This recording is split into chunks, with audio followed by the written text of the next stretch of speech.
ایک ہمارے دوست تھے, بد اخلاقی کی وجہ سے انہوں نے اپنی بیوی کو ڈیورس دی, بد اخلاقی کی وجہ سے.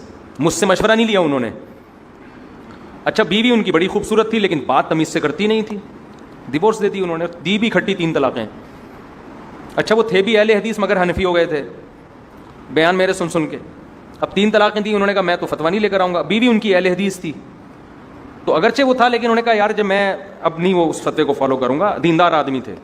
اب انہوں نے جب شادی کی, دوسری جب شادی کی نا, بڑی چھان پھٹک کے با اخلاق, وہ اس جیسی خوبصورت نہیں تھی.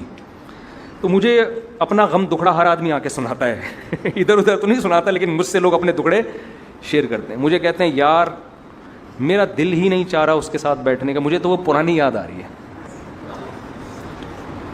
میں نے کہا یار اب اللہ نے باخلاق بیوی دے دی تمہیں, کہہ رہے یار وہ دی تو ہے, بہت اچھی ہے, نیک ہے, سب کچھ ہے, لیکن یار وہ بالکل بھی مجھے پسند ہی نہیں آ رہی. تو میں نے ان سے کہا خدا جب حسن دیتا ہے نزاکت آ ہی جاتی ہے, قدم گن گن کے رکھتے ہیں کمر بل کھا ہی جاتی ہے. جب حسن آتا ہے نا تو چلنے کا اسٹائل بھی چینج ہوتا ہے, ٹھیک ہے نا, اخلاق بھی کیا ہو جاتے ہیں, تھوڑا ایک اترانے والا عنصر آ جاتا ہے نا. تو میں نے کہا وہ پہلی والی کو اپنے حسن پہ ناز ہوگا اس لیے تمیز سے بات نہیں کرتی تھی, کیونکہ اس کو آپ کو اپنی طرف مائل کرنے کے لیے تمیز کی بالکل ضرورت تھی نہیں. یہ والی کو آپ کو اپنی طرف مائل کرنے کے لیے کیا چاہیے, تمیز چاہیے. تو اب میں نے کہا اب یہ شیطان ہے جو آپ کے دل میں اس طرح کی چیزیں ڈال رہا ہے, اب آپ اس سے محبت کرو, اس کے اخلاق کا سوچ کے خوش ہوا کرو اور اس کو بھول جاؤ. طلاقیں بھی 3 دی ہیں نا, کوئی 1 دی ہوتی تو ہم کہتے چلو دوبارہ رابطہ ہے, تو آپ بھول جاؤ اس کو. تو پھر بہرحال انہوں نے نصیحت پر عمل کیا. میں نے کہا اب یہ شیطان آپ کو ورغلائے گا.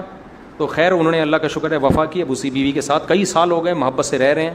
دماغ سے نکل گئی پرانی, نکلی نہیں نکلی وہ تو اللہ جانے وہ جانے, ہمیں کیا پتہ, لیکن بہرحال انہوں نے نبھا کی, ان کی اولاد ہوئی ماشاء اللہ, ہنسی خوشی زندگی گزار رہے ہیں.